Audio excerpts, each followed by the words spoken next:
Here, you're going to hear me talk about why I think modern Spider-Man comics kind of fail, right? And now, if you've been watching any of my comic reviews, you'll see that I actually really like a lot of the modern comic storylines. The ones with Torment just ended. We had like a 2-issue sequitur with Spore, and then he left.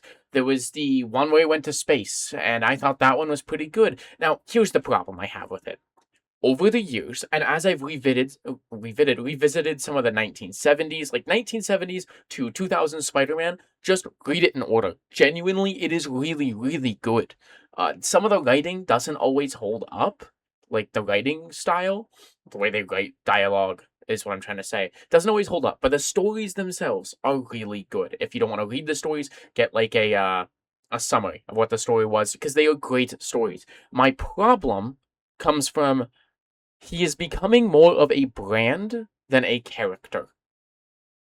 He used to have this edge to him. He used to be edgy. Well, not edgy like Shadow the Hedgehog, but he had a temper. He could crash out. The symbiote didn't give him a temper or give him anger management problems. It just heightened his emotions, right? When he was mad about something, he was already mad. He was already yelling at people about it, but now he's worse, and it's to an extreme degree, and that was always exciting to see, because you get to see the side of Peter that he represses for the most part after he becomes Spider-Man, because it's his responsibility to not be that kind of guy, and you get to see that, and that's why the symbiote was great to me. Especially after, and I know not everybody knows this, but in the original comics, the symbiote didn't do any of the evil stuff. It just took his body for hijacked. It just hijacked it at night to take it on joyrides to fight crime. That's how it worked in the original comics.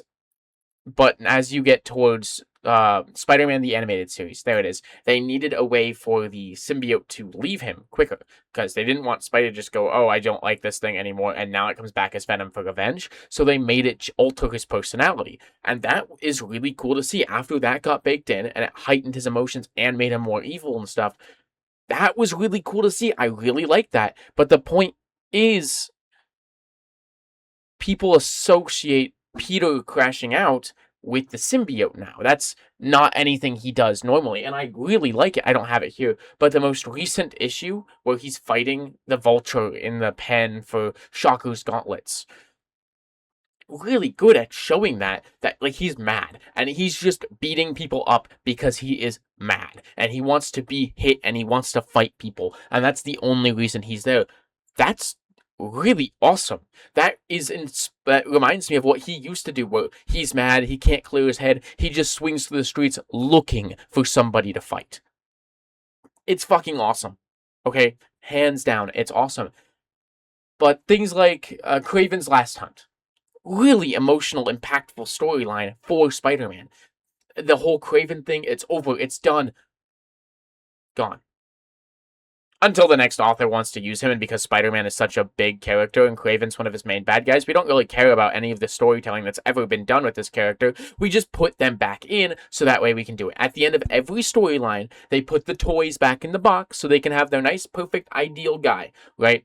I'm gonna break it to you, you're not Spider-Man. In the sense of like, oh, everyone can wear the mask, and oh, I'm so Spider-Man. You're not, right? I know there's that whole thing about how Spider-Man is the everyman. He is not the everyman because every single person in the world can relate to him. He's the everyman because he has actual problems that real people have. Things that Captain America or Tony Stark, they don't go through, I have to pay rent. He's not going to relate to you in every single aspect of your life, and that's how he used to be. And they're making him more and more bland and whittling away more and more of his edges until he is a circle that can fit in any single hole. So that way everybody can relate to him, and it's kind of making him worse as a character. As I've been revisiting the older comics, that's what I'm realizing. And it's making me appreciate those stories less, the newer stories less, because while I liked I've liked 2025 Depressant. I've liked it so far. I think the stories are good, but then I sit there and I go, well, the space one. That was the first real big arc of that run. The first 5 issues was just a normal Spidey fighting a bad guy, and then after that, okay, well, Spider-Man goes to space to get stronger. Well, he doesn't really get stronger. He's pretty much the same strength he was when he gets back. And think of it, wait, I haven't seen Hellgate since he got back. He's just got some an alien girlfriend and a few alien sidekicks now to give him a side cast.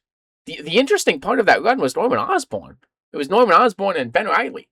Wait, but that's stupid, right? When I think about it, that's stupid. Why is the most interesting part those characters, especially because they're not going to keep Norman Osborn good. He is going to be the Goblin again. Somebody's going to want to use the Green Goblin, and everything that happened in that story is going to be for shit. Because it was a good storyline of a man who is no longer insane, no longer is the Goblin. Like, in his head, in his heart, no longer the Goblin. He is sinless, because he got shot by the Sin Eater, which I thought was really stupid at the time, but I thought this story redeemed it, because it was, oh, he actually is sinless now, and he's trying to be a good person, because Peter told him he could be. Peter said, you can be a good person, and he's trying to be. And I thought that was amazing. But there's already something in Spider-Versity going on. I saw it when I was in the comic book store, but I never read the Spider-Versity things. The Red Goblin is back. What are we doing? I think that's just Carnage, question mark? I'm not the most familiar with Red Goblin. I must have missed it last time it happened. But my point is, he's just going to be the Goblin again. Everything about this person, tortured by his past, the things that he's done, trying his hardest to be a good person, even though, like, and it's flashing back to his father, the way his father treated him, and he's taking that out and treating his villains the way, Spider-Man's villains, the way that his father treated him, and that's why he's more brutal with them. That's that's cool. That's a good story. It's a good story for Norman until they make him the Green Goblin again and everything here is worthless. Torment. I thought the Torment storyline was really, really good. Well, until the end, because they released another Spider-Man slash Venom Death Spiral body count. Right? That was the last one they released on that. And pretty much it's just going through the after effects, some of the before, some of the after of Torment's killings. And then Torment died, and well, now his sister just has the same stuff that he has. Like the mental condition that allows you to see the spirals of family, and it haunts you. It torments you, is why we got his name. That's fucking dumb. Full stop. That is stupid. You know why? Because it was a good story. If you want to keep using the character, don't kill the character. Just don't kill him. It was a good story. And the way that Carnage interacted with that story, it was great. And then you had Venom kill him, and I went, okay. It was good. It was good for character development. It was good for character development of MJ. We wanted to kill off Paul. Thank God we killed off Paul. I fucking hate Paul. He's a big virus of like what I think modern Spider-Man has become. They don't want him to be in a happy relationship because that makes him less relatable. And less relatable means, oh, well, no one's going to buy the comic of our brand character because he's the face of Marvel. And so they do that. And then MJ gets the symbiote, because MJ needs to be a badass. She gets the symbiote. She was such a well-written character when they were married, but then you gave away Aunt May can't die. She's immortal. Like, I just think as the years go on and Spider-Man becomes more of a brand than a character, it makes his stories worse. Character development gets less and less, and it is a problem, something that needs to be fixed. Like, Doctor Strange, right? He is always an asshole, right? He's always an asshole. He's always arrogant, blah, blah, blah. And you can go, well, that's not good character development. But the point is, he still learns from it. He just, that's who he is as a person. And he gets called out when he does things like that. But they don't, like, fix him and make him a clairvoyant saint. And then in the next issue, he's back to being an asshole. He's just always an asshole. And if they do that, it doesn't happen as often as it does with other characters, right? They fundamentally make stories and then put everything back in the box. So we just had the Hellgate. Nothing has happened with Hellgate since then. After that, there was Torment. Torment happened, so Hellgate is still on the sidelines. Getting stronger to fight Hellgate still on the sidelines. Torment happens across all the things. Spider-Man's still trying to catch up and save his life. And then there's an issue where he's still trying to catch up and save his life. And then, bam, Spore happens. There's 2 issues of Spore, who is a new villain that was just added. And then there's been nothing about that for 2 issues. And, oh yeah, by the way, Aunt-Man and Uncle Ben have also had a kid, so we can have more characters in here. It is a mess. okay? And I'm probably not going to buy any more of like this run.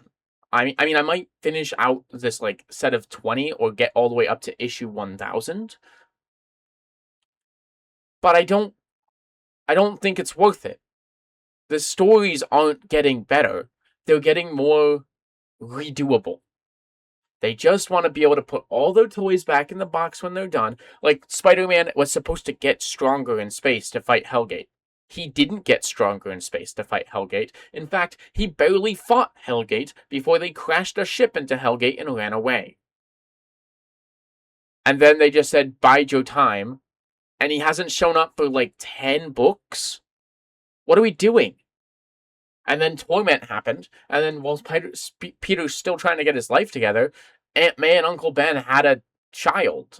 Or, well, they had a child in the past, and now they have a child. The child is back again. Like, it's just, what are we doing here? Right? I just think it's weird. Why are we doing it like this? It doesn't need to be done in this way. That is bad storytelling. Full stop. I don't know. Let me know what you think. I think the best era of Spider-Man is 1970 to early 2000s, maybe 2005. That's where you also get some of the best TV shows, Spider-Man the Animated Series, and Spectacular. Well, Spectacular was after 2005, but that's roughly the same area as those two shows. The original animated series is peak. Like, the Raimi movies, everyone goes, oh, they're the most comic accurate. They're great, but you know why they're great? Because they adapt the animated series more than they adapt the comics. I'm not even joking with you. Most of the things that are introduced in the animated series get carried over to the Tobey Maguire movies. And I think that's what makes it peak, because that show is peak. You watch it, it still holds up. People are like, oh, but he couldn't even punch enemies. Fuck you. He could punch enemies. He still grappled with them. He webbed them up. And they were under no more censors than normal other TV shows that were on the air at the time. He has spoken out about that. He has said, no, we weren't bullied into censoring Spider-Man. It was fine. And I think the complaints about that show are stupid, because that show is genuinely peak. I have it above Spectacular Spider-Man on my list of Spider-Man projects and on my list of Spider-Man TV shows. But anyways, let me know what you think about this, because I think it's something that like just needs to change. Because I stopped reading Spider-Man for about 10 years, right? Between maybe not 10 years, for about like all of high school and a little bit of college. So maybe 6 years. That's a better estimate.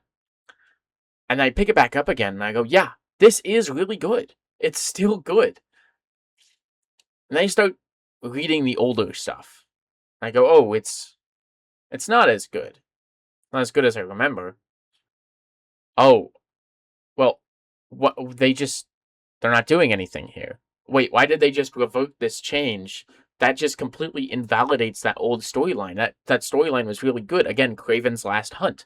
They just brought Kraven back, which completely just says fuck you to the old comic story of Kraven Last Hunt. It was great! And then they just ruined it. And I think that is something that keeps happening as Spider-Man becomes less of a character and more of a brand. Let me know what you think.